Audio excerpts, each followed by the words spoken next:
Ka njerëz që profesionin e kanë detyrë, ndërsa pasionin mënyrë jetese.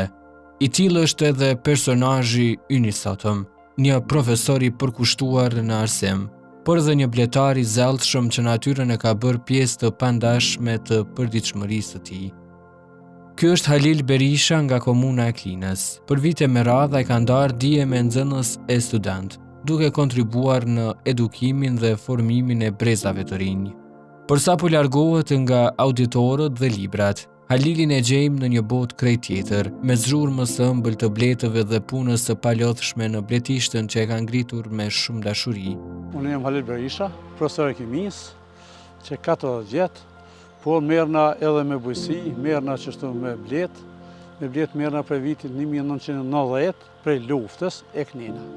E përmende që parimisht jeni edhe profesor i lëndës së kimisë, tash e 4 dekada, shumë të rego pak se qysh e ke të bukët në ndërlidhjen fillimisht nga mësimdhënia nga librat tek natyra e të qenurit një bletar i suksesshëm i këtij fshati. Faleminderit, po. Pasi që edhe vetë lënda e kimisë është shkencë natyrore, vazhdimisht ne e kemi dashur edhe natyrën. Në vitin 1990, në kohë të luftës, ky vend Dobërdoli ka qenë i pushtuar nga serbët, edhe të gjitha shtëpiat kanë qenë të djegne në vitin 1998, edhe 99. 99-ën në maj, një kujshi Nog Berisha, e ka gjetë një blet dykun natyrë, e ka thyë atë degen, edhe ka ardhur ku i kemi kon të vendosur se të poshtë, mi kon një shtëpi, se 4 shtëpia që kanë djegne, ku ka net ata se kanë djegë shtëpiat. Edhe ma ka prun, ka thonë Halil që të bletë më të anë ty. Unë para luftë e kom pas për mënyrë primitive. S'kemi mujt me zhvillu, s'kem ditë me trajtu mirë, edhe e kemi marrë, po s'kem pas koshere, se kon halo luftë, halo se më konë shtiru, e ka marrë një stanak të fishekve të ushtrisë serbë se i kanë lonë, se ato e konë serbë dhe kanë majnë dhe konë largu për i tu, s'ka pas majnë serbë. Ja ka qitë 2 drone shështu dhe ka qitë ato, ka hinki, ka thonë, hajde bjerë në barë dhe kompru shtu, në barë kompru atë blet, e urë që ashtu, aja, si ku atërë se s'ka pasë popullat. Vishë dëshka jemi i kanë merë shtu, unë im konë edhe ushtarë, se s'ka pasë popullat, për im të full, edhe prej ati vitit e deri me tani, jam kultivus i bletës, edhe e qmoj bletën, edhe e du bletën, edhe ka pak letzoj, ka pak kom qef, besa edhe është profitabile. Larg ritmit të shpejtë të jetës së përditshme, ai kujdeset për qindra bletë që punojnë pa pushim. Për Halilin, bletaria nuk është thjesht një aktivitet shtesë, ajo është një shkollë më vete ku çdo ditë sjell mësime të reja. Pa bletë edhe natyra nuk mund të më kuptu. Mas pore sepse bleta e bën edhe shumimin e lule, në bazë polenit. E bën era, po e bën edhe bleta. Sa dhe era bën shumimin, e bën shumimin në fryna njëna, po edhe bleta për një lule tjetër, aja për me marrë 1 hektar, shumë lule duhet me kërku. Dhe për këtë arsye të një vëllone e marrë me bletë, edhe kohëve të fundit kanë shku mirë. Për para edhe ta shtojnë si bleta shkon me 1 dele. Sa kështë 1 dele, qaq edhe 1 bletë. Unë i kom shit ka 100 euro. Kom nështë 10 vjetë ka që i kom shit. Ka orë njënë 20 për herë. Mirë, por kërë i merë 20 për herë, është shmimi edhe ato veç mizat, sa nakat mi ka këthy. I ka këthy sa nakat, aje ka fitu 1 grant, diçka, edhe unë e kom fitu për 3 vite 1 grant për bletë. Si çdo profesion tjetër, edhe bletaria kërkon investime dhe ka shpenzimet e veta. Megjithatë, Halili thotë se mbështetja që ka marrë nga institucionet shtetërore ka qenë e rëndësishme për zhvillimin e kësaj veprimtarie. Ne grant na kemi participu me 30%, 70% qeveria, po na jem të njëshën, edhe ka pak për në subvencionën, jo që për në bënë qirak në ashtë të më honë, po për në subvencionën, për mbi jetesë, ato jenë. Po njështë pa varur, sa të ka desht investim? Ma heret, është darë të kajtë mi ble vetë. Me peta, me se tash një koshere që është 3 kaqë, ajo bënë 50 herë. 50 herë, plus ka peta, ka punë, ka tele me në gjitë, po ja vlenë me pas, edhe o mirë me pas se cili bletë. Sepse pa bletë më hëmë nuk mundët mu paramendu edhe jeta në ashta. Sikur që themi ujë është i dëmëzdashëm, po edhe bleta është i dëmëzdashëm për natyrën. se në qoftë se nuk ka blet, nuk ka shumim të vegetacionit. S'ka shumim, si s'ka shumim, s'ka bim, çka do me bo? Kur po i përmend shpenzimet ndoshta dhe investimet që ke po, patjetër që i keni nxjerrë edhe anët pozitive dhe ato për shumën e parave të cilat ndoshta të kanë ndihmu për me vazhdu. Tregon pak sa ka qenë ai minimumi ose maksimumi që ke mujt me nxjerrë dhe cili vit ka qenë më profitabil për sa i përket aspektit ekonomik për ty si bletar.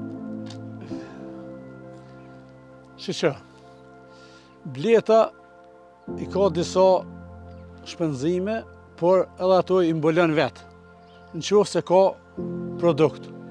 Produktin varet të kushtet klimatike, edhe të gjendja bletës. Janë dy, nuk mund me thonë të kushtet e këtë mira, gjendja bletës e keqe. Dhe më duhet me thonë gjendja bletës e mirë, edhe kushtet klimatike, me pas lula, me pas jo shumë lagështi, sepse thash edhe më herë s'di jam dëgjova kur thash që në qoftë se ka lagështi edhe nuk del bleta, aja shkon shumim.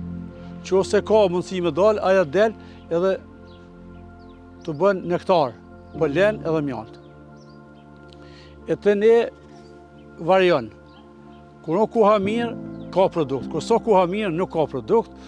Pas çdo kavanozi me mjalt, thot ai, shihet një histori përkushtimi, durimi dhe bashkëpunimi mes njeriut dhe natyrës. Për neve ka qenë edhe vjetë edhe pse ka qenë vit i thatë, për herë të parë që 26 vite që jem ne, ka dhonë mjalt mali. Ka dhonë që ke bujlija, për shetë që ke bujlija.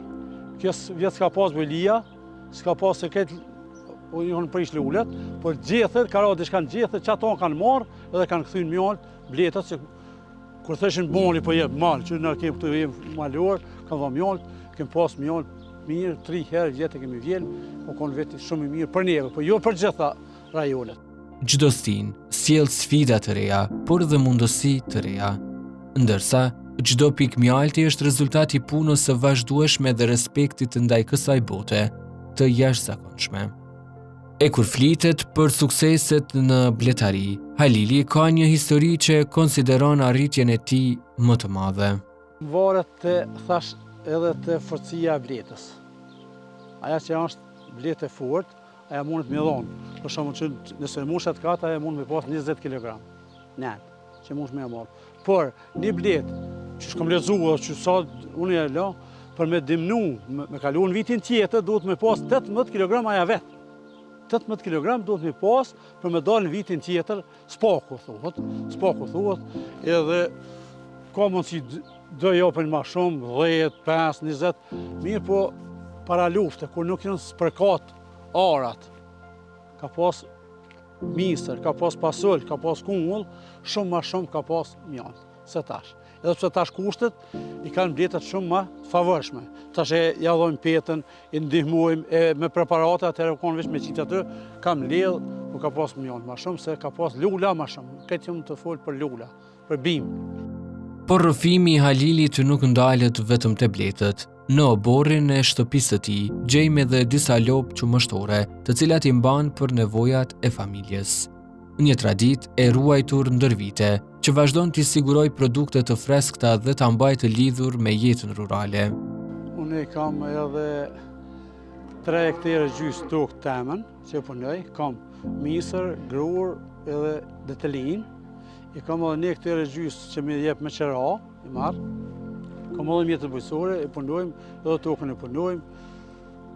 Ka levërdi, dhe dikun, po batat s'bon me lanë, punojmë, kam edhe pak lëp, unë e maj lëp, dhe në vitin 2020 kam pas edhe qumsht, kam dëzur qumë për në pandemi, nuk e kanë marrë qumshtin, edhe është dashtë me falimentu, me ndru lëp, tash për maj vjeta, edhe shes për vjetëri, tash për mjeti kam 3 vjeta, mendoj me ble edhe 2, 5, një për vjetë e marrë, 4 shes, edhe ja dal mirë, po ishëm kam. Mjetët i kam disa, si kam këtë, po i kam disa, qështu. Po në subvencionon edhe qeveria. Më shumë dështë i ke për nevoja familjare. Po, jo për biznes, ato veç për nevoja familjare. Megjithatë, Halil Berisha mban edhe një titull tjetër për të cilin ndihet krenar. Para se të ishte profesor bletar e bojk, ai ishte ushtar. Një periudhë e jetës së tij që siç thot vet, nuk ishte kohë për të ndjekur ëndrat apo pasionet personale, por kohë për të luftuar për lirinë e vendit. Edhe pse më kom profesor kimisë, kam qenë veç antar i thjesht i ushtrisë shërimtare, edhe kur ka thirrë vendi për ushtar, unë i kom bashku në vitin 1998 prill, edhe dek theri në Çlirim jam konë ushtar, kom shku në Shqipni kam, jam konë ushtar me Muj Krasniqin, jam konë me Bekim Berishën, kom bashkëpunëtori ngushtë i Bekim Berishës, edhe kem bo ato çka kemi mujt, kem luftu ku kemi mujt, kem bo çka kemi mujt, shoqëria ka ardhur mirë, Çlirimi ka ardhur mirë. Si ndjeni ju sot, mendoni se e gëzon kjo shoqëri këtë liri për cilën dikur është sakrifikuar e nga ushtarët dhe nga ata dëshmorë të cilët fatkeqësisht sot kanë rënë për këtë luftë, për këtë liri? Unë përmendoj se nuk është ajo çysh ke menduar atëherë. Sepse kur jemi bo ushtar, na kemi menduar veç për Çlirim, me çliru edhe me kon bashkë gjithë, sot nuk jemi bashkë, po nështë ka marrë koha që kemi u bashku, kemi lënë të inate këto teke, jo politike, jo anina, edhe besoj që ka më bu mirë, po au mirë, qysh e kemi nu, nuk kam. Unë jam ushtar i UÇK-s, një vete kush e disa, edhe kam veç një kartel, muj me shku me tren, nëse shkojnë në Prishtinë najherë që se shfryzoj kur, ose të mjeku, edhe aty nuk shkoj kur, të sa s'kam kush gjo, pse unë jam punë. E ka do që i kanë marrë dhe, me thonë, pakun ushtar, po qa kemi bon, ka ndështë në çdo vend tu. Nga e kaluara, thot Halili, njeriu mëson vazhdimisht, por mësime sjell edhe tashmja sepse çdo ditë e jetës është një përvojë më vete. Jo gjithmonë bëjmë atë që na pëlqen, por kur nuk duhet të heqim dorë nga ëndrat tona. Sipas tij, lufta i mësoj njerëzit se pa përpjekje nuk ka fitore, ndërsa vetjeta është një betejë e përditshme. Pavarësisht sfidave që ka kaluar, Halil Berisha vazhdon ta duaj tokën, të ruaj traditën si dhe të kontribuaj për gjeneratat e ardhshme. Unë besoj që do të mirëna me blet pak ma shumë, se tëni do të kom ku edhe ma shumë, po me bëjsi jo se unë tashim të shku se të nëherë pak të vjetru, të bu ma plak, nuk muj, po besoj që se djallin e kom instruktor në klinë, ka një autoshkollë vetën, edhe më ndihmon, edhe gruaja më ndihmon blet, nuk jam vetëm, gruaja. A mendon ta trashëgosh tek familja, tek fëmijët? Blet po, blet gjithësysh, blet po, kanë që fëmija, kanë ato po, blet gjithësysh po. Kanë interesim? Po, edhe unë po thomë, jo veç fëmija e mirë, po çdo familje o mirë me pas blet, se ka përfitime, Një ditë e juja prej shkollës në... Kam aktivitetet mjaftueshme, nuk jam mund të shkoj anina, me njëherë që kam serën, e kam bashkë kopshtin, e kam arën, e kam bletët, e kam angazhime vazhdueshme, nuk kam kohë të lirë më marrë me sene tjera. Po du me falenderu, ishte shumë knaqësi. Edhe ne ju falenderojmë ju. Ky është rrëfimi një njeriu që edukon me fjalë në klasë, por dhe me shembull në jetë. Një profesor që ndërton dije, një bletar që kultivon traditën, si dhe një qytetar që vazhdon të ruaj harmoninë mes njeriut, punës dhe natyrës.